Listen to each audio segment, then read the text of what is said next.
문재인 대통령이 한미 정상회담 일정을 마치고 잠시 뒤에 귀국합니다. 뉴욕에서 북한의 비핵화 의지를 전달한 문 대통령은 오늘 새벽 유엔 총회 연설에서는 이제 국제사회가 북한의 새로운 선택에 화답할 차례라고 말했습니다. 트럼프 대통령이 비핵화 일정과 관련해서 북한과 시간 싸움을 하지 않겠다고 말했습니다. 김정은 위원장에게서 아름답고 획기적인 편지를 받았다고도 공개해서 그 메시지가 주목되고 있습니다. JTBC가 이른바 S그룹 노사전략 문건을 보도한 지 5년 만에 삼성의 노조 파괴 공작 실체가 검찰 수사로 드러났습니다. 검찰은 삼성이 무노조 경영 방침을 지키기 위해서 조직적인 공작을 실행해왔다며 그룹 2인자로 꼽혀온 이상훈 삼성전자 이사회 의장 등 32명을 재판에 넘겼습니다.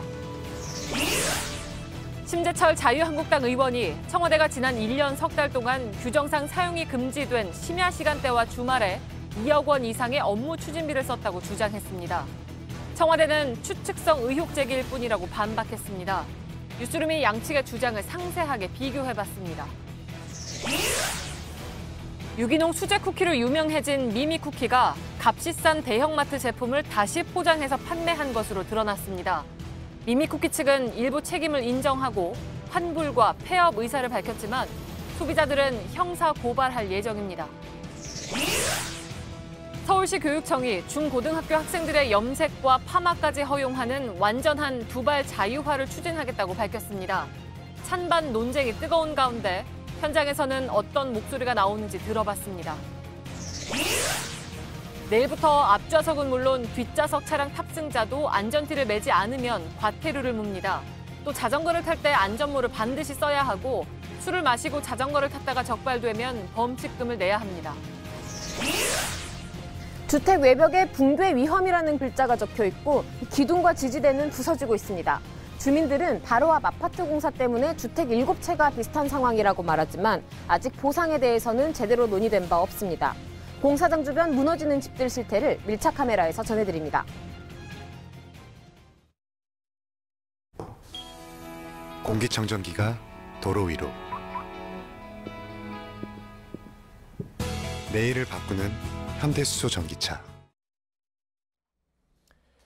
시청자 여러분, JTBC 뉴스룸을 시작하겠습니다. 남북정상회담에서 한미정상회담으로 이어지는 문재인 대통령의 2주 동안의 비핵화 관련 투어 일정이 오늘 유엔 총회 연설로 마무리됐습니다. 폼페이오 미 국무장관의 4차 방북이 전격 취소된 뒤에 사실상 정지 상태로 들어갔던 북미 대화는 재개됐습니다. 폼페이오 미 국무장관은 이용호 북한 외무상을 만나서 다음 달 다시 평양으로 가기로 했습니다. 트럼프 미 대통령도 김정은 북한 국무위원장의 친서를 받고 만족감을 드러냈고 아주 가까운 장래에 김정은 위원장을 만나겠다고 밝혔습니다. 먼저 문 대통령 유엔 총회 연설 소식을 이성대 기자가 보도해드리겠습니다. 문재인 대통령이 지난해에 이어 두 번째로 유엔 총회에서 연설했습니다. 지난 1년간 한반도에는 기적 같은 일이 벌어졌다며 북한도 오랜 고립에서 벗어나 국제사회 앞에 섰다고 평가했습니다. 문 대통령은 이제 국제사회가 나설 차례라고 밝혔습니다. 17일 이제 국제사회가 북한의 새로운 선택과 노력에 화답할 차례입니다. 김정은 위원장의 비핵화 결단이 올바른 판단임을 확인해 주어야 합니다. 국제사회가 길을 열어준다면 북한이 평화와 번영을 향한 발걸음을 멈추지 않을 것이라고도 했습니다. 대북제재란 표현을 쓰진 않았지만 사실상 대북제재 완화 등도 상황에 맞게 검토할 필요가 있다는 뜻을 내비친 걸로 보입니다. 청와대 고위 관계자도 미국 방문에 앞서 이제 국제사회의 대북제재를 다시 생각해 볼 때라며 제재를 위한 제재가 아니라 비핵화 실현을 위한 제재가 돼야 한다고 말한 바 있습니다. 다만 문재인 대통령은 유엔이 채택한 결의를 지키면서 북한의 변화를 이끌어내겠다고 밝혀 당장 대북제재를 완화하는 건 아니라는 점을 분명히 했습니다. 뉴욕에서 JTBC 이성대입니다. 청와대는 남북 또 한미 정상회담을 통해서 북미 회담을 정상 궤도에 올려놨다고 평가를 하고 있습니다. 청와대 취재기자 잠깐 연결하겠습니다. 정재윤 기자가 나와 있습니다. 지난 2주에 걸친 대화를 통해서 북미 관계를 다시 복원시켰다 이렇게 평가를 하고 있다면서요? 네, 그렇습니다. 이 한미 정상회담에서 동력을 상실해가던 북미 간 대화를 정상 궤도로 복원했다는 게 가장 중요한 성과라고 말했습니다.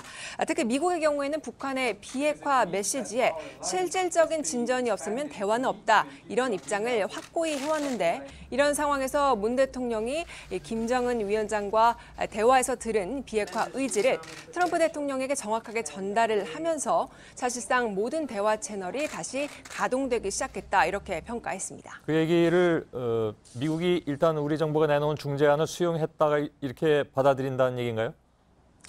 일단 청와대는 미국 측의 입장을 밝히는 것에 대해서는 굉장히 조심스러워하는 분위기입니다. 예. 다만 이 폼페이오 장관의 4차 방북을 취소했던 이 트럼프 대통령이 다시 본격적으로 북미 정상회담을 언급하기 시작했고, 또 폼페이오와 비건 등의 라인이 움직이기 시작했다는 걸 봤을 때 그렇게 봐야 하지 않겠냐는 게 청와대 측의 해석입니다. 예. 또 하나 주목할 부분은 일본의 입장 변화인데요.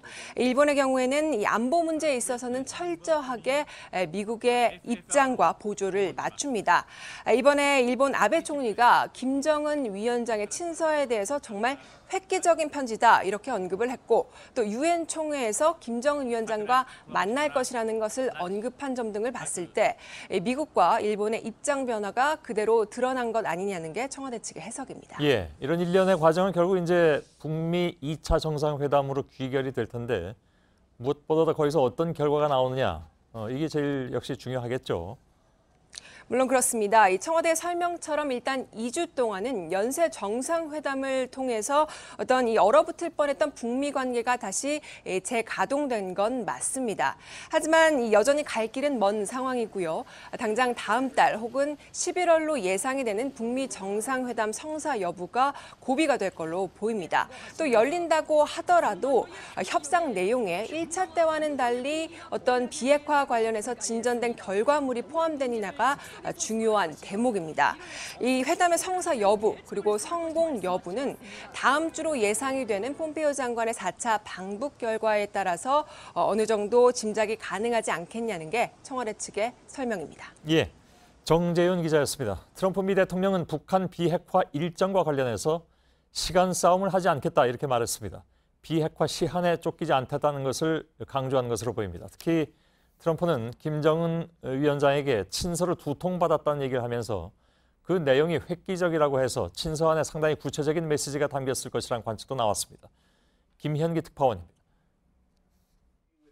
미일 정상회담에서 김정은 위원장의 친서를 꺼내 보였던 트럼프 대통령이 몇 시간 뒤 기자회견장에선 김 위원장으로부터 아름다운 편지를 2통 받았다고 밝혔습니다.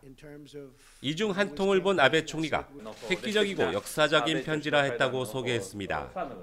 북한의 추가적 조치가 있을 것임도 시사했습니다. They're going to take down some more. You'll be hearing about that very soon. I don't want to go ahead of myself, but you'll be hearing about it soon.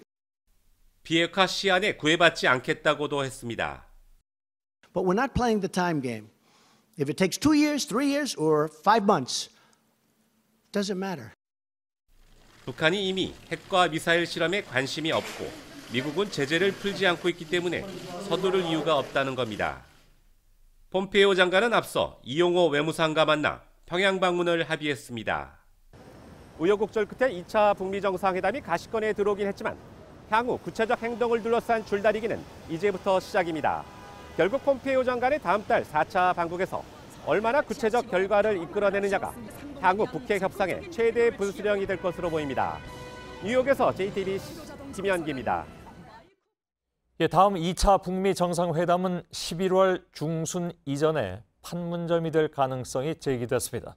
아직 예측하기는 좀 이르지만 현재까지 나온 정보를 모두 종합해보면 오는 11월 6일 미국 중간선거 직후에 판문점에서 회담을 하는 구상이 탄력을 받고 있다고 합니다. 박현주 기자입니다. 북미 정상이 두 번째로 마주 앉을 장소로 판문점이 꼽히고 있습니다. 판문점은 앞서 6.12 북미 정상회담 때도 트럼프 대통령이 유력한 후보지로 직접 언급했습니다. 이 경우 회담의 연장선상에서 남북미가 함께 종전선언까지 할 수도 있습니다. 다만 트럼프 대통령이 싱가포르 회담과 장소는 다르지만 비슷한 형태가 될 것이라고 한 만큼 제3국일 가능성도 있습니다. 트럼프 대통령이 나온 말로 빌 때는 일단은 재상국 가능성이 높다고 보는 거죠. 종전 선언을 충분히 해줄 수도 있다. 판문점으로 할 가능성도 여전히 남아있다고 봐요. 시기는 오는 11월 미국의 중간선거 직후가 유력해 보입니다. 폼페이오 장관은 10월에 열릴 수도 있지만 그 후가 될 가능성이 더 크다고 말했습니다. 다만 다음 달 폼페이오 장관의 방북 결과를 보고 중간선거에 유리하겠다고 판단될 경우 시기를 앞당길 수도 있습니다. 의제는 평양 공동선언에 나온 비핵화 조치에서 한 걸음 더 나아갈 것으로 보입니다. 전문가들은 미국이 영변 핵 관련 시설에 대한 임의 사찰과 ICBM의 폐기까지 요구할 수 있다고 보고 있습니다. JTBC 박현주입니다. 일본 최장수 재임 총리를 노리는 아베에게 북핵 문제는 안보 불안 프레임의 단골 메뉴였습니다. 그만큼 효과를 톡톡히 누렸던 것이 사실이죠. 빨라지는 2차 북미 핵담판 국면에서는 잇따라 김정은 위원장과 회담을 요청하는 메시지를 내놓고 있습니다. 다시 패싱 논란이 불거질 경우에 국내 정치적으로 수세에 몰릴 상황으로 급변했기 때문입니다. 오늘은 북일 외교장관이 전격적으로 회동하기도 했습니다. 도쿄의 서승욱 특파원입니다. NHK를 통해 일본에 생중계된 아베 총리의 뉴욕 기자회견의 핵심 주제는 북한과 김정은 위원장이었습니다. 相互不信の殻を破り、金正恩委員長と向き合わなければならないとこう考えています。 전날 한일 정상회담과 유엔 총회 연설에 이어 이틀 연속 대북한 러브콜입니다. 현안인 납치 문제 해결도 걸려있지만 남북미 3국 간 긴밀하게 이루어지는 비핵화 논의 구도에서 뒤처질 걸 우려한 것이란 분석입니다. 기자회견 직전엔 고노다로 외무상이 유엔 본부에서 이용호 외무상과 전격 회동했습니다. 선체로 잠시 대화를 나눈 지난 8월 아세안 지역안보 포럼 때와는 달리 자리에 앉아 20분간 진행한 제대로 된 회담 형식이었습니다. 会談です。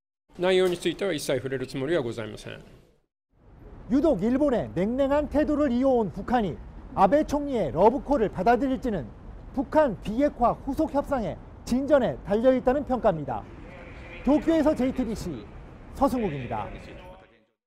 연휴가 끝나자마자 국회에서는 평양 공동선언을 두고 여야가 맞붙었습니다. 자유한국당은 사실상 NLL을 포기한 것이라면서 공격했고 민주당은 대결만 부추기는 안보 장사를 그만하라고 맞섰습니다.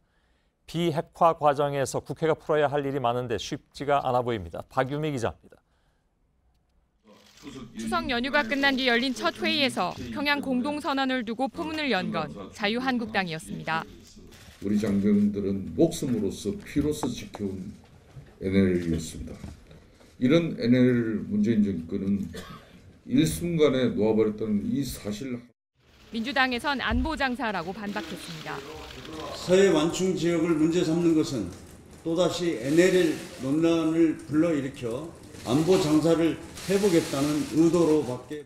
민주당은 앞서 4월에 남북이 합의한 판문점 선언의 비준 동의안을 이번엔 처리하자는 입장입니다. 하지만 한국당은 비핵화에 큰 진전도 없고 충분히 설명을 듣지도 못했다면서 강력히 맞서고 있습니다. 다만 바른미래당은 논의를 해볼 수 있다는 입장입니다. 또 다른 야당들은 찬성하고 있어서 비준 동의안이 처리될 가능성은 열려 있습니다. 한편 남북 간 경제협력을 위한 법안도 잇따라 발의되면서 이를 둘러싼 여야 간의 입법 공방도 한동안 이어질 전망입니다. JTBC 박유미입니다. 북한 최고인민회의가 남북 국회회담을 열자는 문희상 국회의장의 제안에 대해서 원칙적으로 동의한다는 입장을 전해왔다고 국회가 밝혔습니다. 북한이 국회회담을 사실상 수락함에 따라서 국회는 남북 국회회담 실무 태스크포스를 구성해서 준비에 들어갈 계획입니다. 비무장지대 내 모든 활동은 유엔사 관할이다. 에이브럼스 주한미군 사령관 겸 유엔군 사령관 지명자가 남북 간의 비무장지대 GP 철수를 놓고 한 말인데 이 발언에 대한 해석이 엇갈리고 있습니다. 정치권 일각과 일부 언론은 우리 정부가 북한과 섣부른 합의를 하면서 미국이 제동을 걸고 나섰다고 주장하고 있습니다. 그러나 국방부는 미국 측과 52번 사전 협의를 했고 유엔사도 공감한 내용이라고 반박했습니다. 유선희 기자입니다. 로버트 에이브럼스 주한미군 사령관 지명자가 미 의회 청문회에서 남북이 합의한 DMZ 내 GP 시범 철수에 대한 입장을 밝혔습니다. All activities with regards to the demilitarized zone are under the purview of UN command. 또 남북이 대화를 하더라도 모든 건 유엔사가 판단하고 감독해야 한다고 덧붙였습니다. GP 철수에 비판적이던 정치권과 일부 보수 언론은 한미 간의 시각 차이를 드러낸 것이라고 주장했습니다. 에이브럼스 지명자가 미국과 사전 조율이 부족했다는 불만을 드러냈다는 겁니다. 하지만 이는 사실과 거리가 있는 주장이라는 게 국방부의 설명입니다. 빈센트 브룩스 현 유엔군 사령관이 지난달 공개적으로 GP 철수를 지지하는 입장을 낸 바 있다는 겁니다. Guard posts is a good example of a tension reducing measure that can also help to build some degree of trust. 유엔사와의 협의 내용과 과정도 구체적으로 공개했습니다. 웨이네어 연합사 부사령관께서 참석을 하셨고 그때 하셨던 말씀이 남북 간에 합의된 군사 합의서에 대해서 공감하고 전폭적으로 지원과 지지를 하겠다라고 분명히 말씀을 하셨습니다. 국방부 고위 관계자는 유엔사 등 미측과 세계 채널로 52번 사전 협의를 했다면서 DMZ 내 GP는 정전협정 정신에 어긋나 유엔사도 지지할 것으로 본다고 말했습니다. JTBC 유선입니다. 3차 남북 정상회담의 성과를 평가할 때 의견이 엇갈렸던 것 중에 하나가 영변 핵시설 영구 폐기를 어떻게 볼 것이냐 하는 부분입니다. 2010년까지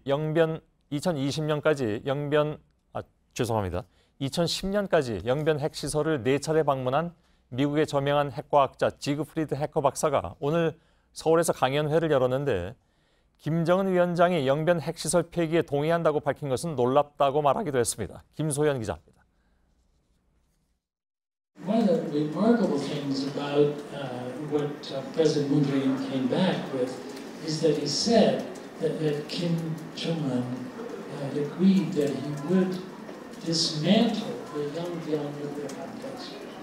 해커 박사는 북한이 미국의 상응 조치란 조건을 달았지만 평양 공동선언에 밝힌 대로 영변 핵시설을 영구 폐기한다면 큰 진전이 될 것이라고 말했습니다.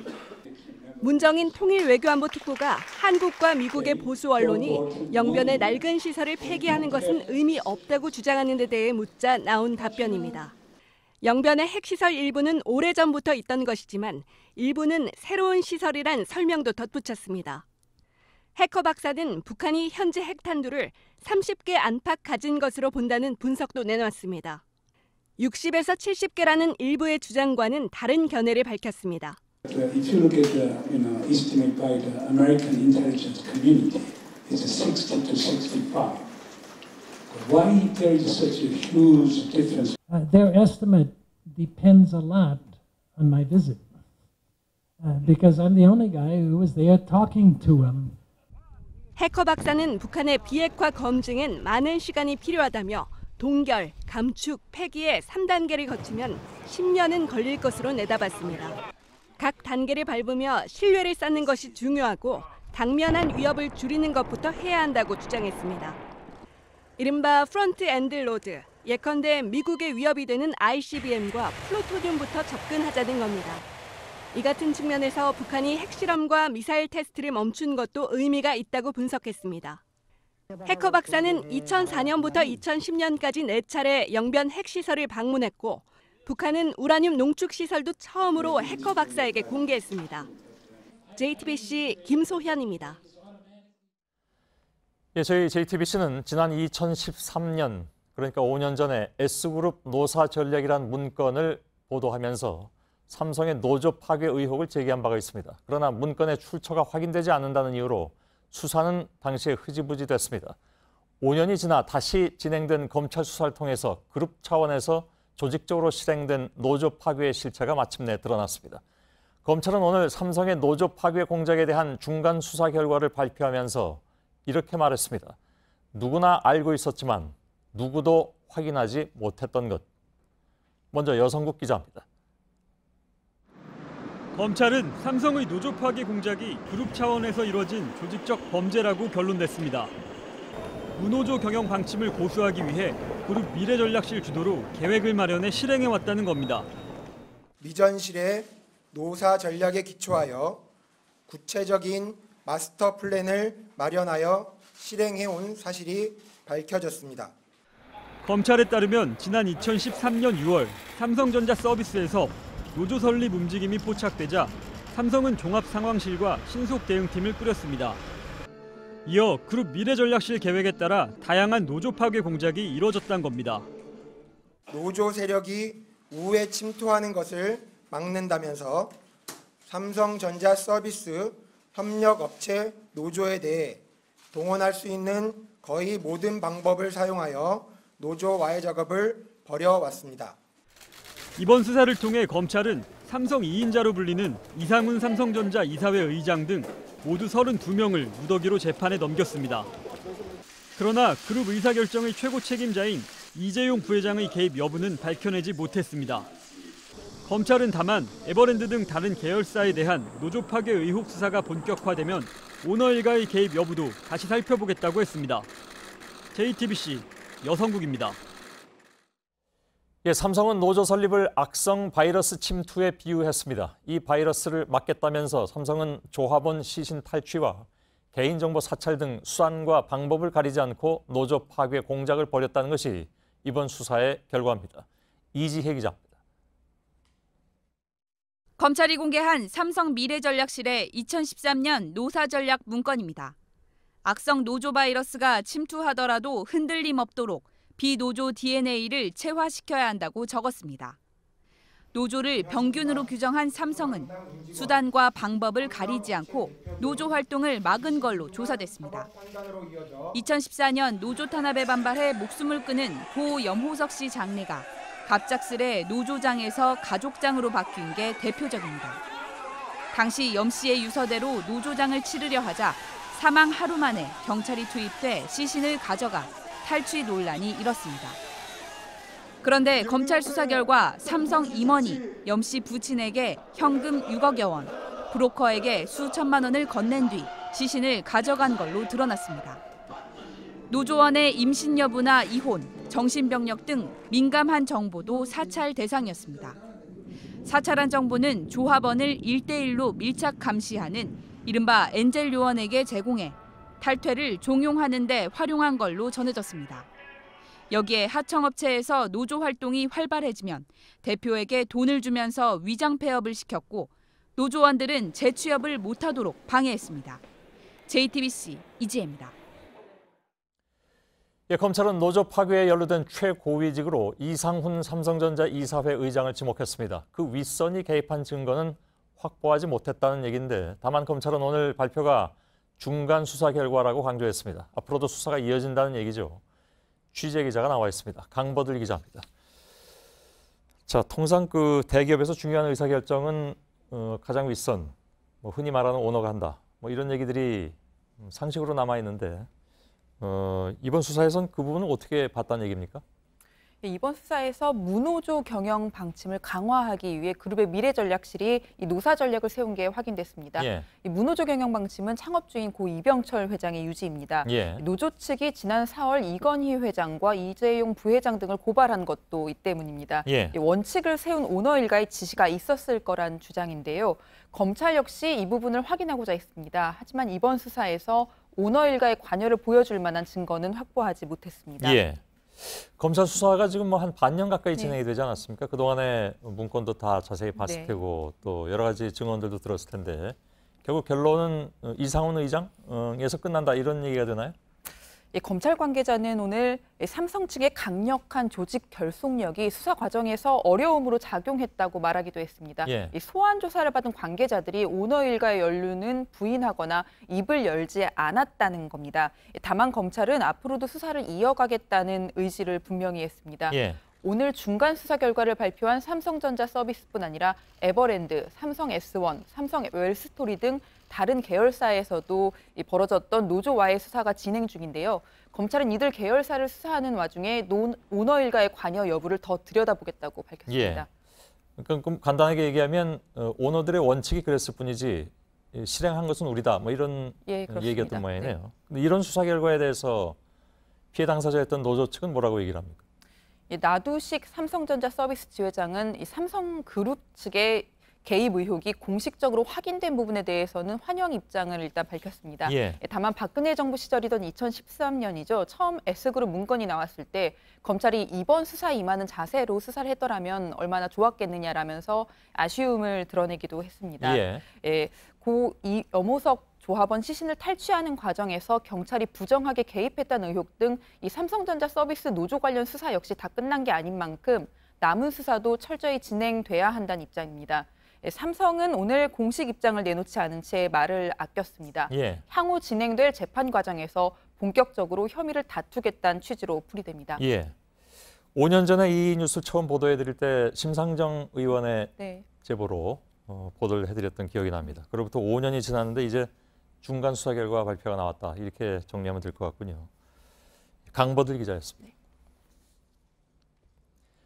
자유한국당 심재철 의원이 정부의 비공개 예산 정보를 유출한 혐의로 추석 전부터 정부와 갈등을 빚고 있습니다. 이번에는 심 의원이 청와대를 표적으로 삼았습니다. 심야나 주말에는 사용할 수 없는 업무 추진비를 2억 원 넘게 써왔다는 주장인데 청와대는 곧바로 반박하고 나섰습니다. 먼저 유미혜 기자의 리포트를 보시고 이어서 양측의 주장을 좀 자세히 따져보겠습니다.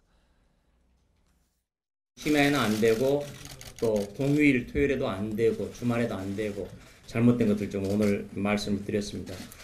제가 압수수색을 당하고 그다음에 또 뭐 고발을 당하고. 심재철 의원은 오늘 청와대의 부적절한 업무 추진비 내역이란 보도자료를 냈습니다. 2017년 5월부터 올해 8월까지 원칙적으로 업무 추진비를 사용할 수 없는 심야와 주말에 청와대가 2억 4천만 원을 썼다는 내용입니다. 이 중 일부는 업무와 연관성이 없는 술집에서 사용됐다고도 했습니다. 그러자 청와대는 오전 브리핑에 이어 오후엔 보도자료까지 내고 정면으로 반박했습니다. 청와대의 업무 특성상 365일 24시간 다수의 직원들이 통상의 근무 시간대를 벗어난 업무를 하는 게 불가피하다는 겁니다. 특히 전수조사를 한 결과 유흥업소에서 업무 추진비가 결제된 사례도 없었다면서 최소한의 확인도 안 한 추측성 주장이라고 일축했습니다. 심의원의 주장이 무분별하게 퍼지는 걸 막기 위해 발빠르게 움직인 모습입니다. 한편 감사원이 지난 6월 발표한 청와대 기관 운영 감사 결과에선 업무 추진비를 지적하는 내용은 없었습니다. JTBC 유미입니다. 예, 보신 것처럼 업무 추진비 사용의 부적절성을 놓고 심재철 의원과 청와대가 서로 맞서는 상황입니다. 양측 주장을 좀 더 자세히 따져볼 필요가 있어 보입니다. 임소라 기자가 나와 있습니다. 자, 심재철 의원 측은 이게 적법한 절차를 통해서 얻은 자료다 이렇게 얘기를 하고 있는데 그렇습니까? 우선 심 의원 측은 재정 분석 시스템 아이디를 정식으로 발급받아 받은 자료라고 주장을 하고 있습니다. 예. 그런데 이 아이디별로 접근 권한의 차이가 있는데요. 심 의원실 측 보좌진들은 자신들의 아이디로는 열람할 수 없는 자료까지 받아본 겁니다. 예. 그러니까 시스템에 접속하는 것까지는 정상이었지만 그 이후에 시스템 안에서 벌어진 행위에 대해서는 정보통신망법 또 전자정부법 위반이라는 게 기재부 입장입니다. 예. 뭐 고발한다는 얘기까지 나왔던데 오후에. 예. 네. 의원실에서는 컴퓨터의 그 백스페이스 키를 여러 번 눌렀더니 시스템 오류가 났다. 그래서 우연히 자료를 보게 된 것이다. 이렇게 맞서고 있지 않습니까?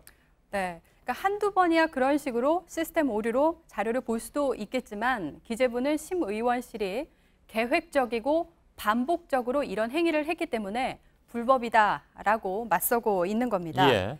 또 한두 번 클릭해서 이 자료를 볼 수 있는 게 아니라 5단계 정도를 거쳐야 비인가 자료에 접근을 할 수가 있는데 아, 그런가요? 예, 이 과정에서 충분히 불법성을 인지할 수 있었을 것이다라는 지적입니다. 예. 자, 그 과정도 물론 이게 따져봐야 될 문제이긴 한데 이제 중요한 것은 내용이죠. 네. 문재인 정부 청와대가 정부 예산 지침을 어기고 업무 추진비를 부적절하게 사용했다라는 것이 이제 심의원의 주장의 핵심이잖아요. 예. 네. 먼저 비정상 시간대, 그러니까 23시 이후 심야 시간대나 법정 공휴일, 토, 일요일에 업무 추진비가 쓰였으니 정부 지침을 어겼다. 이런 심 의원의 주장부터 살펴보겠습니다. 예. 네, 우선 기재부 예산 집행 지침에는요. 해당 시간대에 원칙적으로는 사용할 수 없다고 돼 있는 건 맞습니다. 예. 그런데 휴일 근무 명령서 또 출장 명령서 등을 제출하면 이런 시간대에도 업무 추진비를 쓸 수 있습니다. 예. 청와대는 오늘 증빙 양식까지 공개를 했는데요. 업무 추진비를 이런 비정상 시간대에 쓸 수밖에 없었던 사유를 구체적으로 저렇게 기재를 하도록 되어 있습니다. 예. 그러니까 증빙 자료를 충실히 제출했다면 지침을 어겼다고 볼 수는 없다. 뭐 그런 얘기인가요? 네, 그렇습니다. 오늘 청와대 고위 관계자가 우리는 365일 24시간 일한다. 뭐 이런 말도 하지 않았습니까? 예. 그러니까 외교 안보 등의 현안 때문에 시차 없이 일을 할 수밖에 없는 청와대 특수성이 있는데 심의원실이 이런 측면을 간과한 것이다라는 지적인 것 같습니다. 예. 근데 이제 청와대 공무원들이 사적으로 업무 추진비를 쓴 것으로 의심된다고 지적한 것도 있습니다. 심의원 쪽이. 그 주장은 어떻습니까? 우선 업무 추진비가 쓰인 가게 상호에 맥주, 막걸리, 또 주점, 또 이자카야 이런 문구가 들어가 있다는 걸 근거로 이런 주장을 펼치고 있는데요. 예. 하지만 청와대는 밤 11시가 넘은 심야 시간대에 간담회가 개최될 경우에는 불가피하게 상호가 주점으로 된 곳에서 쓰인 사례가 일부 있긴 하지만 여러 종류의 음식을 판매하는 기타 일반 음식점이었다고 해명을 했습니다. 예. 물론 한국당은 이에 대해서도 24시간 영업하는 일반 식당도 많지 않느냐, 얼토당토하는 해명이다라고 맞서긴 했습니다. 예, 그런가요? 단순히 일반 식당이냐 아니냐 뭐 업종만 따질 것이 아니고 업무 추진비가 사용된 여러 가지 배경을 좀 종합적으로 판단할 필요는 있어 보입니다. 네, 그렇습니다. 제가 사례를 하나 소개를 하고 싶은데요. 심 의원이 앞서 청와대 예산이 한방병원에서 쓰였다고 해서 확인을 해봤더니 호텔이었다 이렇게 주장을 한 적이 있습니다. 예. 그러나 이건 시스템상의 오류로 보이는데요. 신용카드사의 해외 승인 내역 가운데 호텔 업종의 경우에는 7011이라는 국제 업종 코드를 부여받습니다. 예. 그런데 공교롭게도 이 7011이라는 숫자가 국내에서는 한방병원의 업종 코드로 쓰입니다. 그렇군요. 자, 아무튼 청와대가 이 업무 추진비는 감사를 받겠다고 또 나섰는데 결과 좀 지켜봐야 될 필요가 있을 것 같습니다. 예, 임소라 기자였습니다. 논란이 커지면서 이 사건을 수사 중인 검찰에도 시선이 쏠리고 있습니다. 심의원의 비서관이 비공개 자료에 일부러 접속하고 유출했는지, 즉 고의성이 있었는지가 범죄 여부를 판단하는 중요한 잣대 중에 하나라고 하죠. 이에 따라서 검찰도 심의원 측이 자료를 내려받은 행위에 고의성이 있다고 봐야 하는지를 검토하고 나섰습니다. 이가혁 기자입니다. 이번 논란의 관건은 심의원 비서관이 자료를 내려받는 과정에 고의성이 있었는지 여부입니다. 심의원 측은 키보드의 백스페이스 단추를 몇 번 눌렀더니 문제의 자료가 떴고 그래서 내려받기까지 했다고 주장했습니다. 고의가 없었단 얘기입니다. 반면 기재부는 5단계 이상 복잡한 과정을 거쳐야 해당 자료에 접근할 수 있다고 반박했습니다. 애초부터 자료를 캐낼 목적으로 시스템의 허점을 활용한 고의가 있었다는 겁니다. 법조계에선 이 고의성 유무에 따라 검찰 수사가 확대될지 결정될 것으로 보고 있습니다. 특히 일부 전문가들은 심의원 측 주장대로 우연히 접속이 됐더라도 이를 즉각 끊지 않은 채 자료를 내려받았다면 고의성이 입증된다는 분석도 합니다. 이 같은 시각에 대해 심의원 측은 화면상에 비인가 자료라는 표시가 전혀 없었고 자료 내용도 국회의원의 예산 감시 활동에 부합하는 일반적인 것이라 내려받은 것이라고 주장했습니다. 이번 사건을 수사 중인 검찰 역시 심의원 사무실을 압수수색해 확보한 자료를 분석하면서 고의성 여부를 파악하는 데 주력하고 있습니다. JTBC 이가혁입니다. 네, 유명한 디저트 업체의 비양심적인 행동이 드러나 충격을 주고 있습니다. 유기농 수제 디저트라고 광고해서 인기를 끌었는데 값싼 대형 할인점 제품을 사서 포장만 받고 비싸게 팔아온 거였습니다. 업체는 사실을 인정하고 문을 닫았지만 소비자들의 고발이 이어질 걸로 보입니다. 정영재 기자입니다. 전북 전주에 사는 이남희 씨는 2주 전 미미쿠키란 디저트 전문점에서 롤케이크와 쿠키를 샀습니다. 평소 비염이 있는 딸의 간식거리가 걱정이었는데 유기농 재료로 직접 만든 건강한 먹거리라는 광고에 눈길이 간 겁니다. 하지만 지금은 오히려 마음이 무겁습니다. 이 과자가 유기농 제품이 아니라는 게 밝혀졌기 때문입니다. 2주 됐어도 이렇게 멀쩡한데 자기네들이 만든 거라고 실온에 3일 이상 보관하면 안 된다고. 이거 아무렇지도 않아요. 미미쿠키는 유기농 수제 디저트로 유명해져 줄을 서도 못 살 정도였습니다. 의혹이 불거진 건 지난 20일 한 소비자가 글을 올리면서부터입니다. 할인점 코스트코에 판매하는 제품과 모양이 똑같은데 2배나 비싸게 판다는 내용이었습니다. 미미쿠키는 원료만 같을 뿐 직접 만들었다고 우겼습니다. 하지만 논란이 커지자 결국 주문은 많고 돈이 부족했다며 속여판 사실을 인정했습니다. 또 두 상품을 환불해주고 판매를 접겠다고 밝혔습니다. 하지만 미미쿠키가 입점했던 온라인 직거래 장터와 소비자들은 나머지 제품에 대한 성분 분석이 나오는 대로 업체를 고발할 방침입니다. JTBC 정영재입니다. 포장만 바꿔서 비싼 값에 파는 이 수법이 통했던 건 내 아이에게도 먹인다는 그 한마디를 소비자들이 믿었기 때문입니다. 직거래라 믿을 수 있고 친근하다는 점을 내세워서 소셜미디어를 통한 판매가 늘고 있지만 일일이 단속하기는 쉽지 않습니다. 정재우 기자입니다. 미미쿠키는 댓글을 단 순서대로 선착순 판매를 하거나 카카오 스토리나 인스타그램 같은 소셜미디어 판매로 친근감을 줬습니다. 성분 하나하나 꼼꼼하게 확인하는 요즘 소비자들도 이런 식의 직거래는 믿었습니다. 본인 아이를 먹일 수 있는 재료라고 해서 믿었던 부분이고, 유기농 밀가루, 무슨 생크림, 그런 것만 사용합니다라는 그 문구만 보고 그거에 현혹됐던 점은 사실 있었던 것 같네요. 먹거리뿐 아니라 옷이나 액세서리 등 다양한 물건을 소셜미디어를 통해 사는 소비자가 늘고 있습니다. 물건의 질을 따지기보다 댓글이나 팔로우 숫자에 영향을 받기도 합니다. 팔로워 수가 또 많으면은 사람들이 되게 많이 이분의 코디를 본다는 뜻이니까 그래서 뭔가 신뢰가 가기도 하고. 하지만 미미쿠키 같은 업체를 단속하기는 쉽지 않습니다. 굉장히 힘들죠. 워낙 SNS가 발달돼 있으니까 사람 대 사람으로 해서 파도 타기를 해서 막 들어가고 이렇게 되잖아요. 일정 기간만 반짝 판매하는 경우도 많아 더욱 규제가 어렵다는 지적입니다. JTBC 정재우입니다. 돈을 받고 자신의 난자를 팔아온 여성이 경찰에 붙잡혔습니다. 이 여성의 난자로 불법 취수를 받은 4명도 적발됐는데 아예 대리모 계약을 맺기도 했습니다. 구석찬 기자입니다. 회원 수 18,000명이 넘는 난임 부부들의 인터넷 커뮤니티입니다. 한 성공담이 눈길을 끕니다. 다른 사람의 난자를 제공받아 임신에 성공했고 연락처도 안다는 내용입니다. 미혼인 37살 김모 씨가 다른 사람 명의로 올린 가짜 경험담입니다. 김 씨는 글을 보고 연락해온 52살 최 모 씨 등 4명에게 6차례 자신의 난자를 주고 2천만 원을 챙겼습니다. 아예 출산까지 책임지는 대리모 계약을 맺기도 했습니다. 돈이 급한데 피의자가 제안하고 같이 이제 수긍을 해서.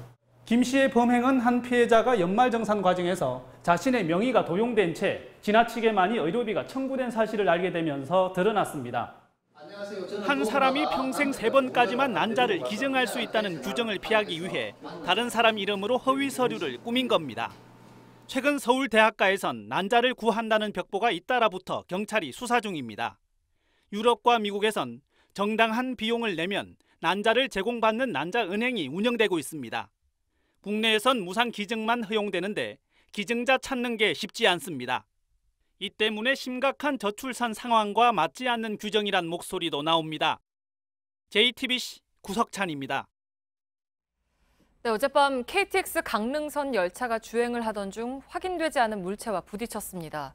큰 사고로 이어지진 않았지만 1시간 40분 동안 열차 운행이 지연됐습니다. 코레일은 충돌한 물체를 야생동물로 추정하고 있습니다. 조승현 기자입니다. 열차를 갈아타려는 승객들로 KTX역 승강장이 붐빕니다. 어젯밤 9시 30분 강릉을 출발한 KTX 강릉선 열차가 10시 10분쯤 갑자기 멈춰섰습니다. 둔내역을 지나 달리던 중 선로 위 뭔가와 부딪힌 겁니다. 충격을 느낀 기관사가 열차를 세웠고 50분 동안 안전 점검을 했습니다. 하지만 원인을 찾진 못했고 다음 역인 횡성역에 승객 395명 전원을 내려줬습니다. 이것은 횡성역까지 운행 후 횡성역에서 고객 여러분의 환승을 할 수 있도록 조치를 취해놓고 있습니다. 승객들은 목적지인 서울역에 예정보다 1시간 40분 늦은 오늘 새벽 1시 10분 도착했습니다. 다음 열차 운행도 30분가량 지연됐습니다. 코레일은 철로 위 장애물을 제거하고 탈선을 막기 위해 열차 앞부분 아래에 설치된 배장기에 새가 부딪힌 것으로 추정하고 있습니다. 조류라고 하시는 게 더 맞을 것 같아요. 뒤틀 쪽이라고 얘기하시는 것 같으니까. 코레일은 승객들에게 운임을 전액 환불했습니다.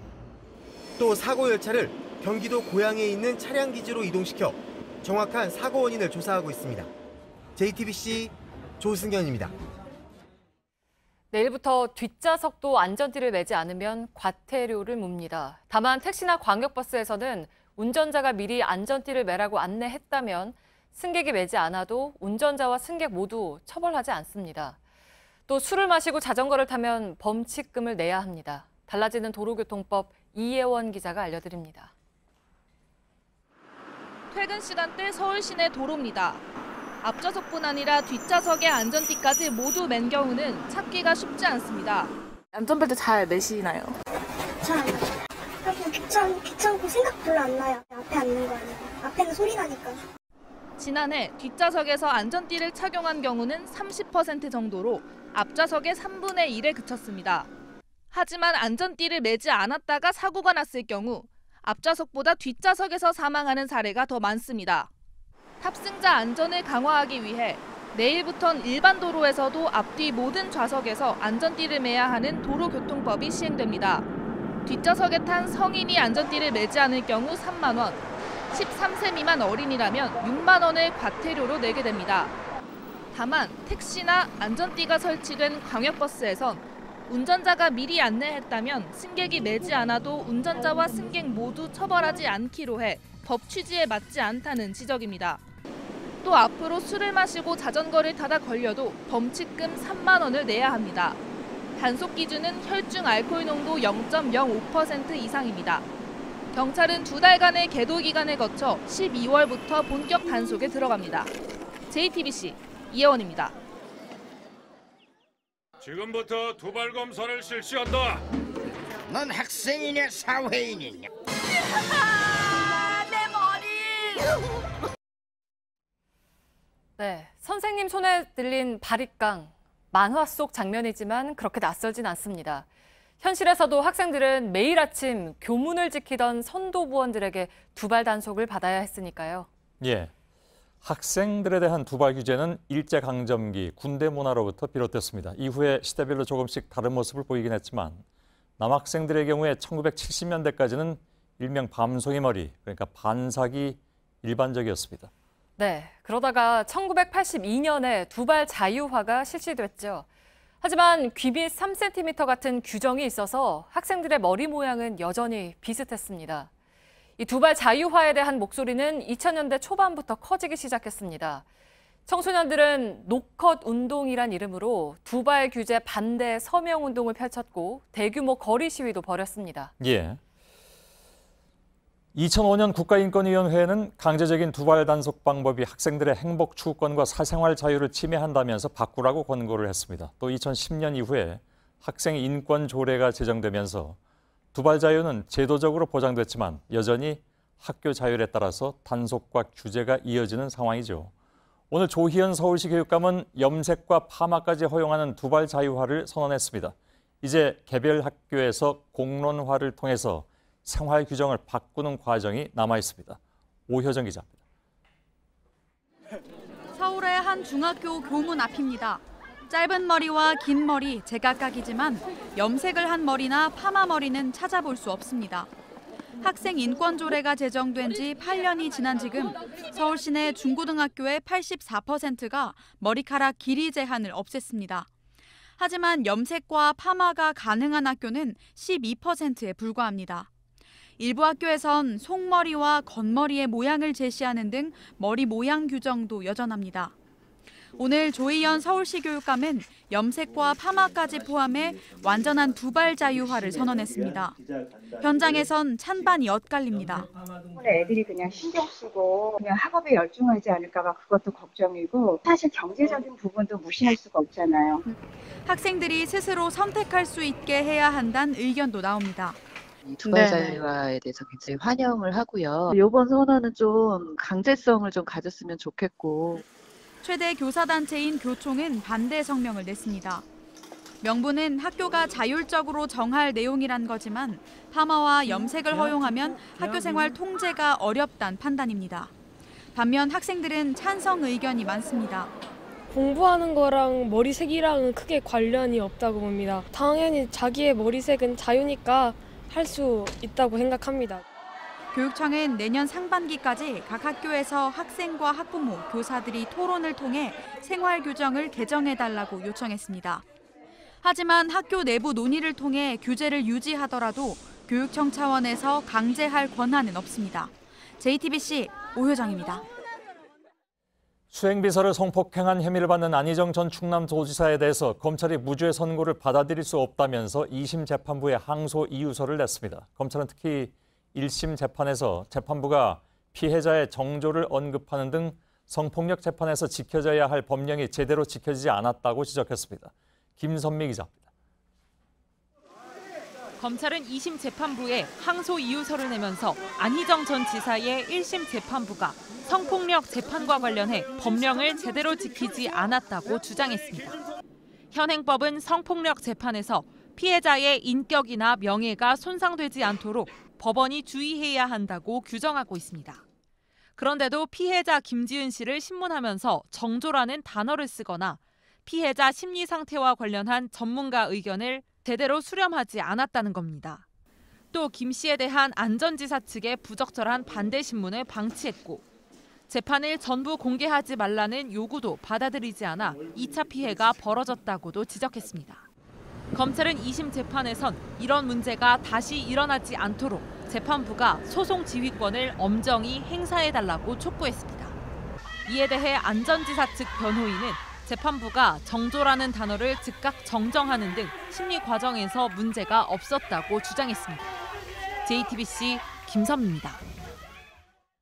2009년에 일어난 용산 참사에 대해서 경찰의 무리한 진압이 원인이라는 진상조사 결과가 나온 가운데 당시 경찰이 비판 여론을 피하기 위해서 언론을 상대로 조직적인 여론전을 펼친 것으로 드러났습니다.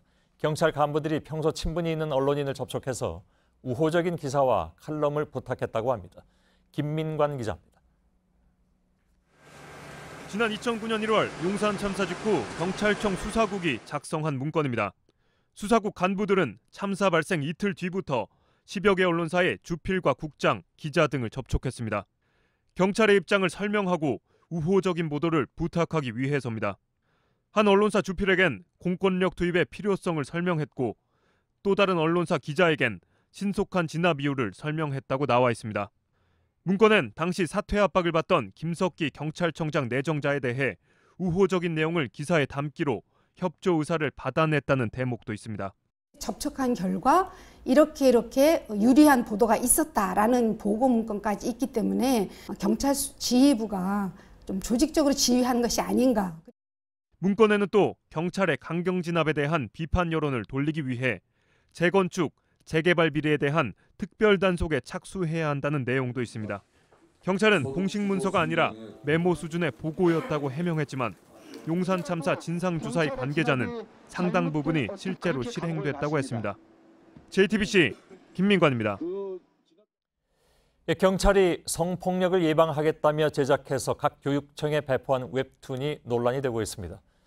대응책이라기에는 부실하기 짝이 없고 성폭력을 오히려 조장한다는 비판이 나올 정도로 선정적이라는 것입니다. 강신후 기자입니다.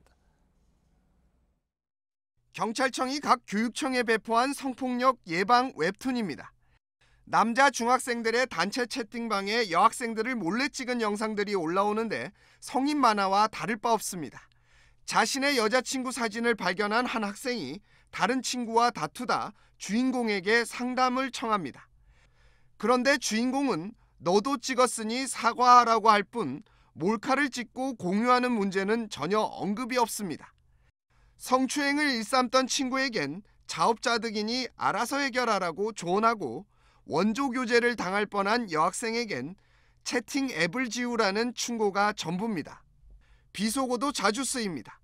경찰청이 각 지방경찰청에 배포한 이 웹툰은 최근 시도교육청으로 전달됐고 일부 학교에선 다시 내려받아 활용하고 있습니다. 경찰청 측도 일부 문제점을 인정합니다. 일반 관광객할 때 쓰기 위해서 이제 조립부에 사용하는 거거든요. 좀 조치를 취해야 될 것 같네요. 반면 교육청은 문제될 게 없다는 입장입니다. 그 상황에 맞춰서 교사가 그 자료를 어떻게 쓰느냐 이런 거지. 앞서 대전교육청도 소셜미디어의 학교폭력예방법으로 잘난 척하지 않기 등을 제시했다가 피해자에게 책임을 미룬다는 비판이 나오자 게시물을 내리고 사과했습니다. JTBC 강신호입니다. 불교 조계종의 행정수장인 총무원장을 뽑는 선거가 내일 치러집니다. 그런데 어제 3명의 후보가 선거의 불공정함을 지적하면서 집단 사퇴한 데 이어서 오늘은 불교 개혁을 주장해온 단체들이 나서서 선거 중단을 요구했습니다. 온누리 기자입니다. 총무원장 선거를 하루 앞둔 오늘, 불교계에선 선거를 아예 중단해야 한다는 목소리가 나왔습니다. 작금의 조계종 제36대 총무원장 선거는 권력층들의 대표로 불리우는 자승전 총무원장의 낙점에 좌우된다는 의혹을 받고 있어 불교개혁을 요구해온 단체들은 3명의 후보가 동반 사퇴한 상황에서 홀로 남은 후보 원행 스님도 선거를 거부해달라고 촉구했습니다. 그러면서 지금의 선거제도, 즉 318명 선거인단의 간접선거로 선출된 총무원장은 인정할 수 없다고 덧붙였습니다. 설정 총무원장 퇴진과 종단 개혁을 주장하며 단식 농성을 벌였던 설조 스님도 선거 중단 요구에 동참했습니다. 그러나 조계종 주류 세력인 전국 교구 본사 주지협의회 회장단은 종단의 법과 질서를 강조하며 선거는 그대로 치른다는 입장문을 발표했습니다. 갈등 국면에서 치러지는 총무원장 선거는 내일 단독 후보인 원행 스님에 대한 사실상 찬반 투표로 치러집니다. 설정 스님의 퇴진 과정에서 시끄러웠던 조계종의 내홍은 새 총무원장 선거 과정에서도 계속되고 있습니다. JTBC 온누리입니다. 네, 미국 연방준비제도가 기준금리를 또 올렸습니다. 우리와 금리 차이가 0.75%포인트까지 벌어졌습니다. 여러 부작용을 생각하면 한국은행도 흐름을 쫓아가야 하는 상황이지만 당장 올리자니 불안한 고용 사정이나 쌓여있는 가계부채가 걸립니다. 이현 기자입니다. 현지 시간 26일 미국 연방공개시장위원회는 올 들어 3번째 기준금리 인상을 결정했습니다. 오는 12월에 한 번 더 올릴 가능성이 크고 내년에도 3차례 인상을 예고했습니다. 연준이 금리 인상의 속도를 내는 건 올해와 내년 경제 성장률을 상향 조정할 정도로 미국 경기가 탄탄한 덕입니다. Our economy is strong. Inflation is low and stable. All of these are very good signs. 이로써 미국과 한국의 기준금리 격차는 0.75%포인트로 벌어졌습니다. 11년 2개월 만에 최대 폭입니다. 12월에 미국 기준금리가 또 오르면 1%포인트까지 차이가 나게 됩니다. 이에 따라 한국은행도 연내 금리 인상에 나설 가능성이 한층 높아졌다는 분석이 나옵니다. 금리 격차가 장기화할 경우 해외로 자금이 빠져나갈 우려가 있는 데다 부동산 시장이 과열되는 등 저금리의 부작용이 커지고 있다는 지적이 나오면서입니다. 문제는 우리 경제 상황이 미국과 다르다는 겁니다.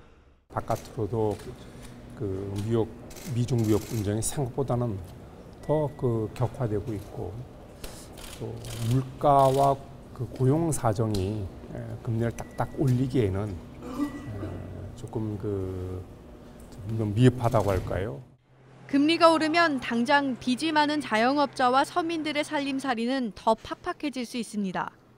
고용시장 악화, 경기 둔화 조짐도 한국은행의 발목을 잡고 있습니다. 한국은행은 다음 달 올해 성장률 전망치를 기존 2.9%보다 낮출 것으로 보입니다. JTBC 이현입니다.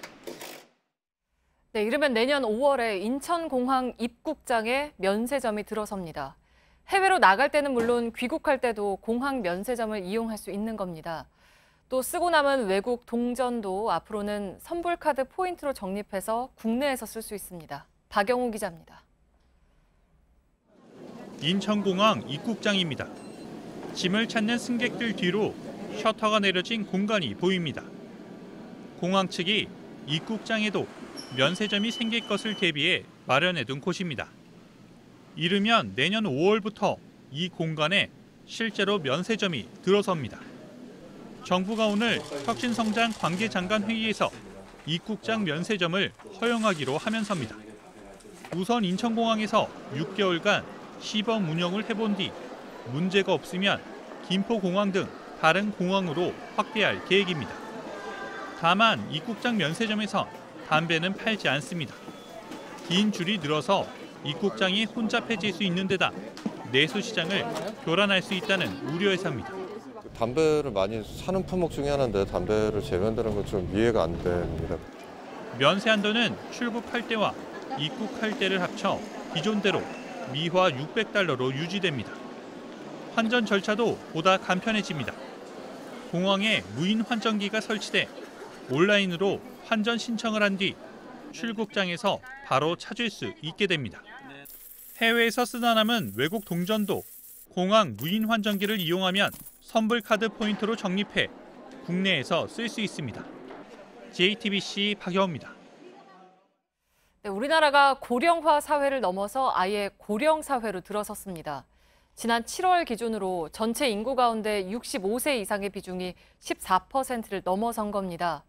미처 노후 준비를 하지 못한 탓에 70이 넘어서도 일손을 놓지 못하는 노인도 갈수록 늘고 있습니다.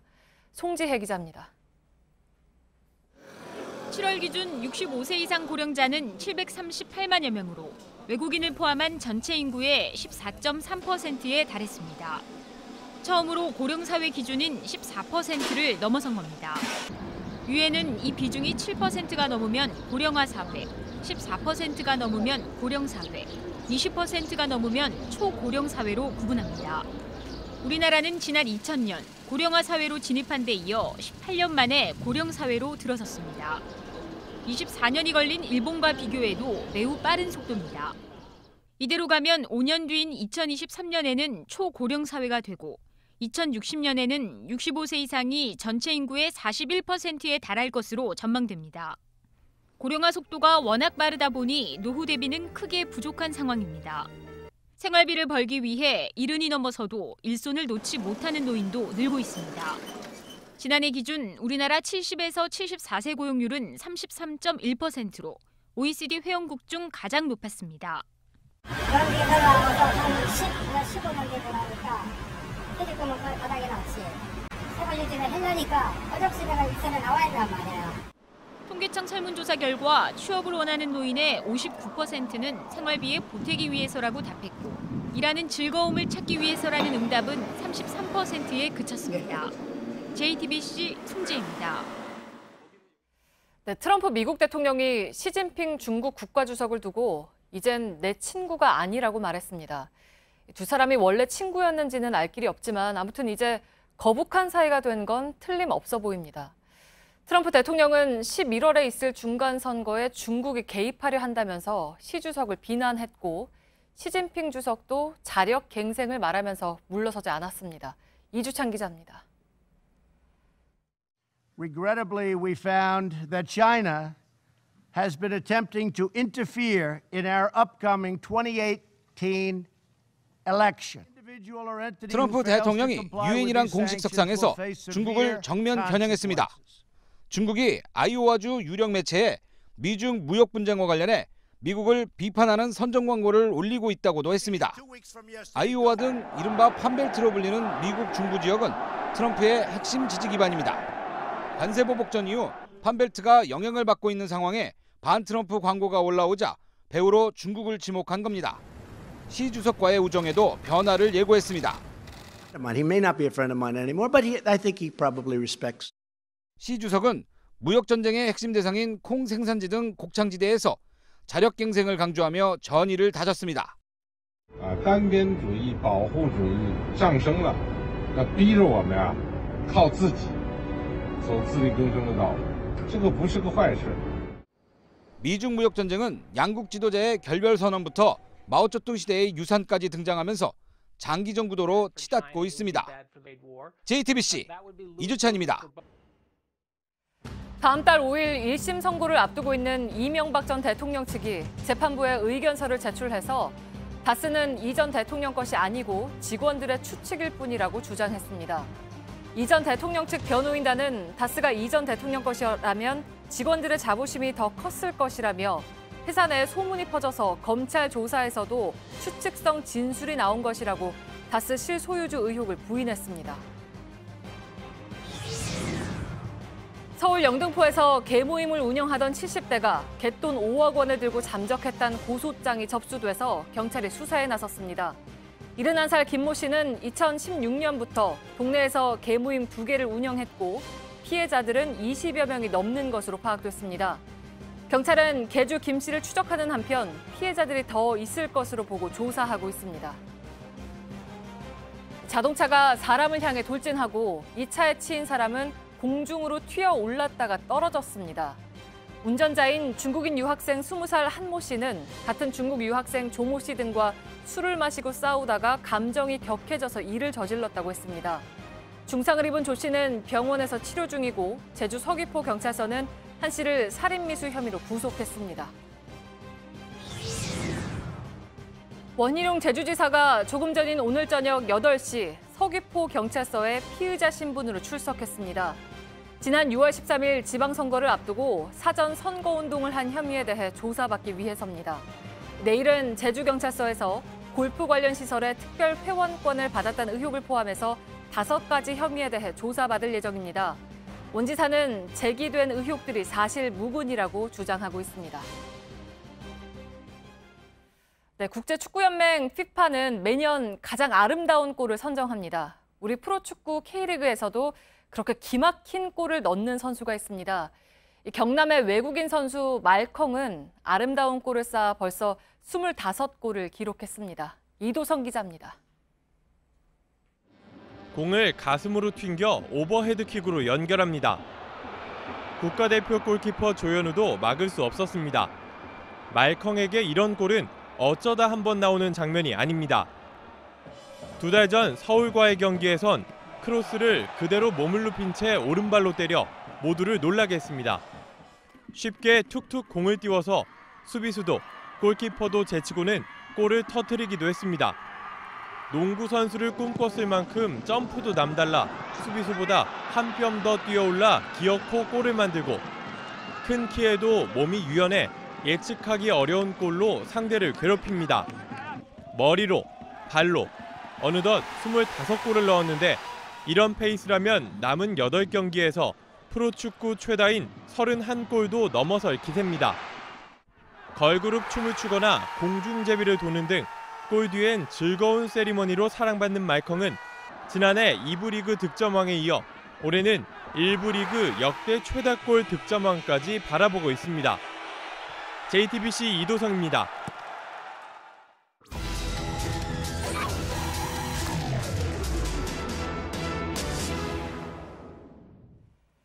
네, 전국의 공사장 근처에서는 집안 침하가 발생하는 곳들이 많습니다. 문제는 공사로 인한 피해가 분명한데도 제대로 보상받기가 쉽지 않다는 겁니다. 관련 규정이 없어서 보상을 둘러싸고 건설사와 주민 간의 법적 다툼을 벌이는 곳도 많습니다. 1차 카메라 윤재영 기자입니다. 전라남도 순천의 한 아파트 공사장. 펜스 하나 건너 주택들의 현수막이 연이어 붙어 있습니다. 집 안으로 들어가자 외벽과 마당 곳곳이 크게 갈라졌고 바닥엔 콘크리트 잔해들이 발에 치입니다.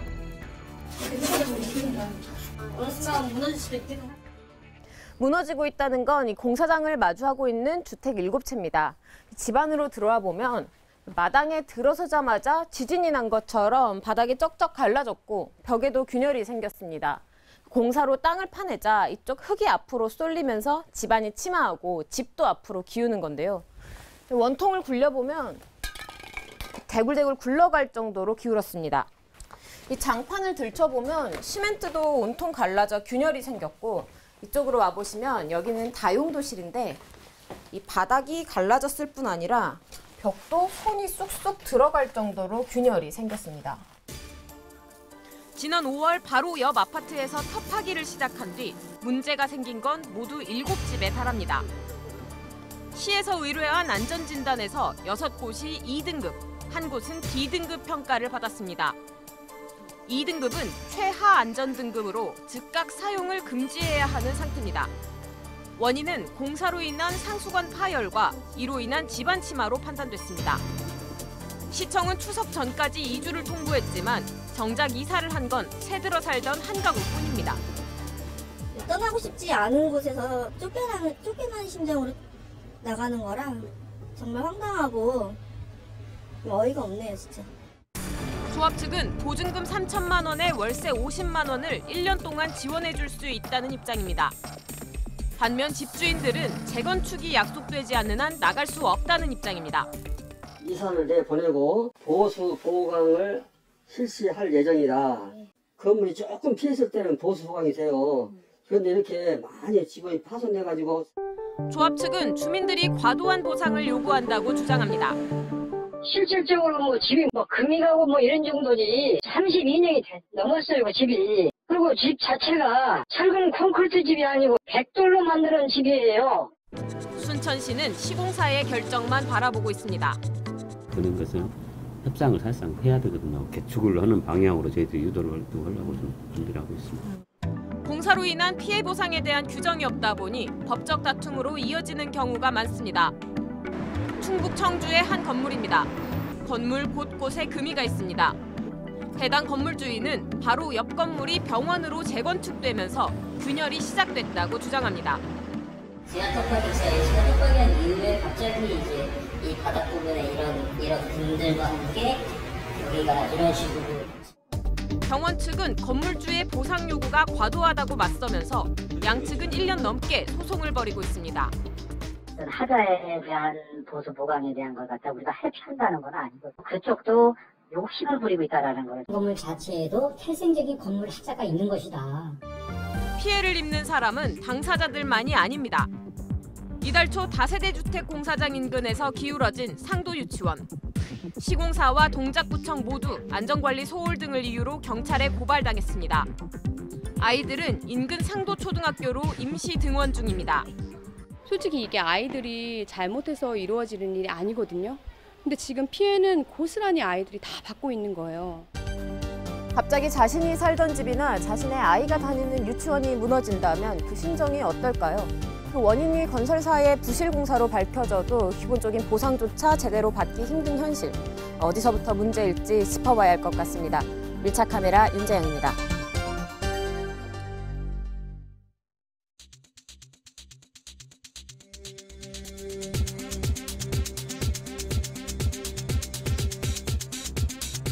K2의 환상적 플라이. 플라이 하이크 K2.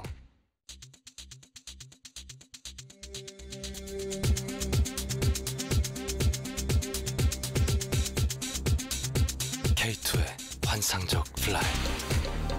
플라이 하이크 K2.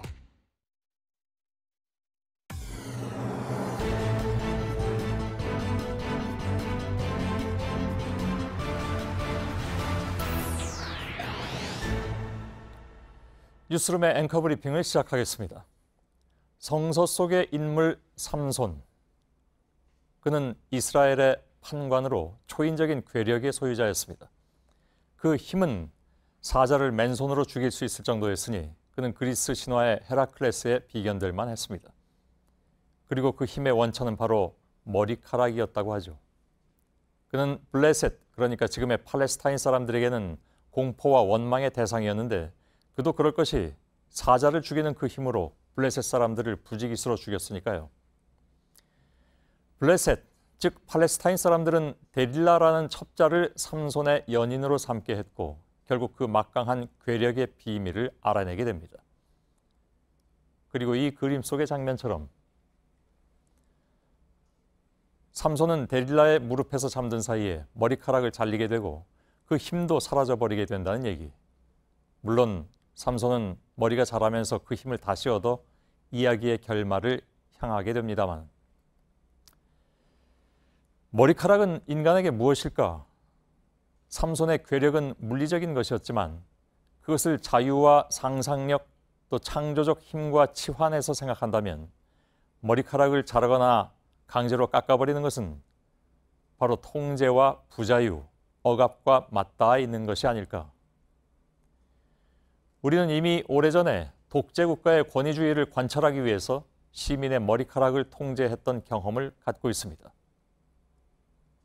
선생님들은 졸지에 엉터리 이발사가 돼서 학생들의 머리에 일자로 열찾기를 내놓곤 했고 경찰들도 가위와 바리캉으로 무장한 채 광장에서, 유원지에서, 골목길에서 시민들을 감시했습니다. 비틀즈와 레드제플린이 긴 머리를 휘날리며 최고조에 다다른 전성기의 영감을 쏟아낼 때 말입니다. 우여곡절과 많은 논란이 계속된 끝에 한국 사회는 21세기가 가까워서야 학생들의 머리에 자유를 주기 시작했습니다. 이른바 두발 자유화. 사실 그 명칭조차도 매우 권위주의적 분위기를 풍기면서 말이죠. 그리고 오늘 서울시 교육청은 이른바 두발 자유화를 말 그대로 완벽하게 실천하라고 했습니다. 얼만큼 기르든 염색을 하든 파마를 하든 마음대로. 그걸 왜 교육청까지 나서느냐는 볼멘소리 한편으로는 이제는 지난 세기부터 버리지 못하고 쥐고 있었던 두발 자유화, 그 전 근대적인 단어마저도 떨쳐버리게 되는가 싶긴 합니다. 그래서 우리의 아이들도 삼손의 괴력에 맞먹는 상상의 힘과 창조적 힘을 머리 길이와 모양과 색깔만큼 자유롭게 갖게 된다면, 다만 삼손은 그 엄청난 힘으로 인해 결국 불행한 영웅이 됐다는 것만 조심한다면, 이렇게 말하면 혹시 아이들이 보기엔 꼰대일까 잠시 불안해지는 오늘의 앵커 브리핑이었습니다.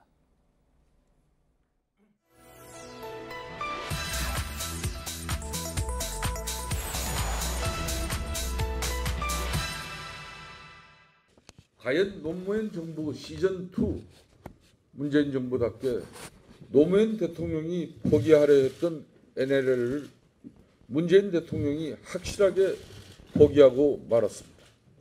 일방적으로 NLL을 손을 놓아버렸다는 사실은 심각한 문제가 아닐 수 없습니다. 네, 서해 완충지대를 만든다는 남북 군사합의 이후 정치권 일각에서 이런 주장을 했습니다. 일부 언론도 우리가 북한에 크게 양보를 해줬다거나 앞으로 안보에 큰 차질이 생길 수 있다고 보도했습니다. 팩트체크팀은 합의서 내용을 하나하나 다시 따져봤습니다. NLL 인근의 남북한 전력도 비교를 했습니다. 그 결과 NLL 포기 주장은 설득력이 떨어진다는 결론에 이르렀습니다. 오대영 기자, 이런 주장이 나오게 된 배경부터 좀 볼까요? 네, 지도로 설명을 드리겠습니다. 이번 합의로 북쪽의 초도에서 우리 쪽에 덕적도까지 서해 완충지대가 만들어집니다. 네. 총 구간이 135km입니다.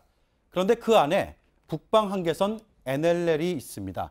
NLL 기준으로 보면 북쪽으로 50km, 남쪽으로 85km가 됩니다. 이 때문에 우리가 35km를 더 양보해 준 게 아니냐라는 논란이 생긴 겁니다. 네, 그러니까 이렇게만 보면 북측에 좀 훨씬 유리한 것처럼 보이기는 하는데요. 네, 그렇게 보이기도 하죠. 하지만 이 해역과 맞닿아 있는 해안선의 길이를 보면 꼭 그렇지 않습니다. 네. 해안선이 중요한 이유는 포병 전력이 밀집되어 있기 때문입니다. 국방부의 설명을 들어봤습니다. 북측은 270km, 우리는 100km로 2배 넘게 차이가 났습니다. 이곳의 포병 숫자도 북측이 3배에서 5배 많습니다.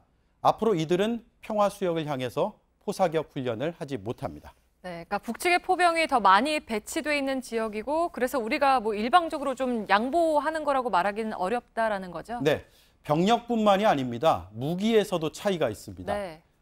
이곳에 있는 북측의 해안포는 우리보다 5배에서 6배 많다는 것이 국방부의 설명이었습니다. 네, 그러면 NLL은 어떻게 되는 건가요? 뭐 무효화되는 건가요? 그렇지 않습니다. 9.19 합의서를 다시 한번 보겠습니다. 3조에 남과 북은 서해 북방 한계선 일대를 평화수역으로 만들어라고 되어 있습니다. 북한은 1973년 우리의 북방 한계선 NLL을 인정할 수 없다고 일방적으로 발표를 한 뒤에 NLL을 계속 부정해왔습니다. 2012년에는 불법, 무법, 2016년에는 명분이 없는 유령선이라고 주장을 해왔습니다. 네, 그러니까 인정하지 않던 NLL을 이번에는 합의문에 넣은 거죠? 네, 합의문에 명시된 건 이번이고 그 전에는 4.27 남북 정상 간의 판문점 선언에서도 들어있었습니다. 네. 특히 이번 합의에서는 상대방의 관할 구역을 침입 또는 공격, 점령하지 않기로 하였다는 내용도 있습니다. NLL 이남을 우리의 관할로 인정을 하고 침범하지 않겠다고 합의를 한 셈입니다. 이 합의가 유지가 된다면 우리도 북측도 NLL을 넘나들 수가 없습니다. 네, 그러면 이번 합의로 서해상에서 달라지는 건 구체적으로 어떤 것들이 있습니까? 합의의 핵심은 완충지대 내에서 포사격 훈련과 기동 훈련을 중지하겠다라는 겁니다. 남북 모두 완충지대에 포를 쏠 수가 없고 그 영향은 북이 클 것으로 군 당국은 판단을 하고 있습니다. 기동 훈련도 못합니다. 다만 우리는 지금도 이곳에서 훈련을 거의 하지 않습니다. 이 구역 밖인 덕적도 아래에서 해군과 해병대가 주로 합동훈련을 해왔습니다. 네, 그러니까 정리를 하면 포사격 훈련을 못하지만 북측이 받는 영향이 더 크고 그리고 기동훈련은 어차피 거의 하지 않았었다라는 거죠. 맞습니다. 또 하나 중요한 점은 우리 해군이 NLL 부근에서 계속해서 출입 통제선까지 경계 임무를 계속한다는 겁니다.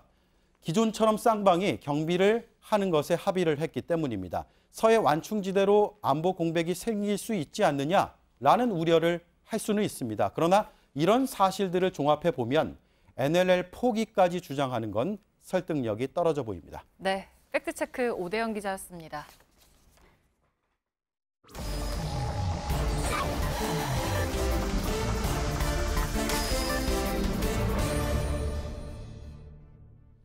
예, 비하인드 뉴스를 시작하겠습니다. 박성태 기자가 추석 연휴에 이어서 휴가를 가 있어서 오늘 주말 뉴스룸에서 비하인드 뉴스를 전해드리는 안지현 기자가 대신 좀 나와주셨습니다. 어서 오세요. 네. 예. 잘 부탁합니다. 네, 열심히 해보겠습니다. 예. 첫 키워드 열어볼까요? 네. 예. 첫 키워드는 심재철과 이석기입니다. 아, 오늘 키워드 2개입니까? 네, 그렇습니다. 일을 좀 박성태 기자보다 덜 하신 건 아니겠죠? 네, 컴팩트하게. 알겠습니다. 예. 심재철과 이석기. 뭐 오늘 두 이름이 화제가 되긴 했습니다. 네, 오늘 국회에서는 두 사람의 이름이 함께 거론됐는데 바로 문희상 국회의장의 언급에서 비롯된 겁니다. 예. 발단이 된 건 김성태 원내대표를 비롯해 자유한국당 의원 30명이 문 의장실을 항의 방문하면서인데요. 예. 검찰이 지난 21일 심재철 의원실을 압수수색했는데 문 의장이 이에 동의해줬다며 자유한국당이 이에 항의를 한 겁니다. 예. 그런데 문 의장이 이 자리에서 이석기 전 의원 때도 압수수색했다. 그러니까 어쩔 수 없었다 이런 취지로 해명을 하면서 예. 한국당 의원들이 더욱 반발했습니다. 그 반발의 강도가 굉장히 셌다고 들었습니다. 그렇습니다. 예. 김성태 원내대표가 이 항의 후 기자들을 만나서 한마디로 말해서 망언이었다 이런 표현을 쓰기도 했는데요. 예. 해당 발언을 먼저 들어보시죠. 그럴까요? 국가를 전복하기 위한 업무 혐의로 검찰에 압수수색을 당한 것과 정기국회 기간에 국정감사를 앞둔 의정활동의 일환을 같이 비교했다는 것은 대의민주주의에 대한 심대한 위기입니다. 예. 그러니까 5년 전 이석기 전 의원 압수수색할 때는 내란 예비 음모 혐의로 국정원이 나서서 압수수색을 했고 이번에 심재철 의원의 경우에는 비공개 예상 정보를 무단 열람하고 유출한 의혹인데 자유한국당은 이에 대해서 국감을 앞두고 사실상 정상적인 의정 활동인데 지나친 야당 탄압이다 이렇게 주장한 겁니다. 예. 그 문제는 저희가 앞서서 이제 자유한국당하고 정부 양측의 주장을 좀 자세하게 따져본 바가 있긴 있습니다. 그런데 문 의장이 압수수색을 승인한 건가요? 그 권한이 혹시 있나요? 네, 저희가 따져보니까 승인 권한 자체가 없었습니다. 예. 예를 들어 국회의원 체포 동의안 같은 경우에는 이 회기 중에는 현행범을 제외하고는 국회 동의 절차가 필요한데요. 하지만 의원실 압수수색에 대해서는 국회가 아무런 권한이 없습니다. 그러니까 예. 국회 승인 없이 압수수색을 할 수 있는데요.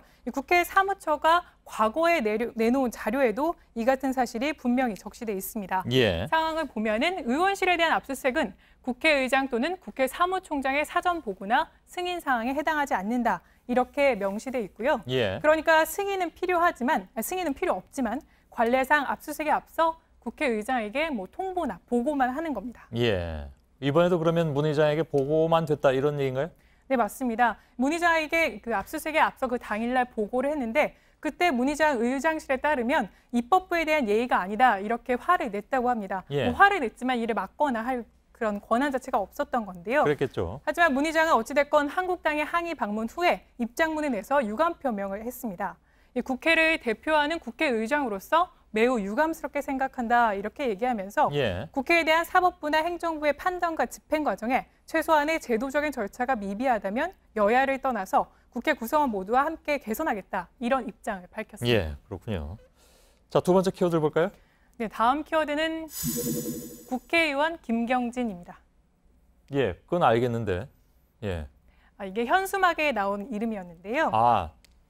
당 이름이 빠졌다는 얘기인가요? 네, 맞습니다. 예. 민주평화당 김경진 의원이 이번 추석 연휴에 자신의 지역구인 광주 북구 갑에 달았던 현수막의 모습입니다. 보시는 것처럼 메시지 자체는 특별할 게 없는데 이 당 로고가 전혀 빠져 있고요. 또 민주평화당의 상징색인 녹색이나 주황색은 어디에서도 볼 수가 없고. 이 파란색이네요? 네. 오히려 민주당의 그 상징색인 파란색을 사용해서 언뜻 보면 민주당 소속 의원처럼 보입니다. 약간 헷갈릴만 합니다. 네, 그렇습니다. 일부러 그랬을까요? 그래서 저희가 정확한 이유를 묻기 위해서 김경진 의원과 보좌진에게 계속해서 연락을 했는데 현재는 전화를 꺼놓은 상태입니다. 이것 때문에 굉장히 논란이 돼서 일부러 꺼놨을까요? 그건 알 수는 없지만. 네네. 탈당설이 그렇지만 계속해서 제기되고 있는 상황인데요. 김 의원은 최근 지도부에 표면적으로 불만을 표출하기도 했습니다. 최근 지도부는 이 민주평화당 소속 의원이 14명이기 때문에 이 교섭단체를 추진하기 위해서 민중당과 무소속 의원과 계속 접촉을 해왔는데요. 이에 대해서 김 의원은 정체성에 맞지 않고 사전에 논의한 바도 없다 이렇게 얘기하면서 반발한 바 있습니다. 또 김경진 의원뿐만 아니라 동반 탈당설이 나온 이용주 의원도 있는데 이 의원의 경우에도 이렇게 계속해서 불만을 제기한 바 있습니다. 그렇게 해서 이용주 의원은 그러면 어떻게 플래카드 걸 때 어떻게 했습니까? 그래서 이용주 의원실에서 확인해 봤는데 그건 아니었습니다. 저희가 사진을 제공받았는데요. 여기는 녹색이네요. 네. 보시는 것처럼 여수가 국회의원 이용주라고 표기했지만 민주평화당 이 녹색도 사용했고 로고도 분명히 사용했습니다. 다만 이용주 의원실 측에서도 지역구에서 탈당에 대한 목소리가 많다 이런 얘기를 했었는데요. 보시는 것처럼 다음 총선에서는 민주평화당으로는 절대 안 된다 이런 지역구의 목소리가 너무 많다 이렇게 언급하기도 했습니다. 아무튼 탈당설이 실제 가능한 건지 두고 봐야 되겠습니다만은 민주평화당 입장에서는 교섭단체 조건인 의원 20명 만들기 위해서 지금 굉장히 여러 방면으로 그렇게 하고 있는데 만일 실제로 탈당하게 되면 그것도 좀 의미가 없어지는 그런 상황이 되겠네요. 네, 그렇습니다. 그래서 탈당설이 오늘 제기된 오늘 민주평화당은 더 이상 민중당 등과 교섭단체 추진은 어려운 상황이다. 이렇게 밝히기도 했습니다. 그런가요? 알았습니다. 콤팩트한 비하인드 뉴스였습니다. 잘 들었습니다. 네, 내일 구름이 많겠습니다. 또 일교차가 10도를 넘는 곳이 많을 거라는 예보입니다. 저희들은 내일도 최선을 다하겠습니다. 여러분 고맙습니다. As I'm being followed by a moon shadow, moon shadow, moon shadow, leaping and hopping on a moon shadow, moon shadow, moon shadow. And if I ever lose my hands, lose my plow, lose my land, oh, if I ever lose my hands,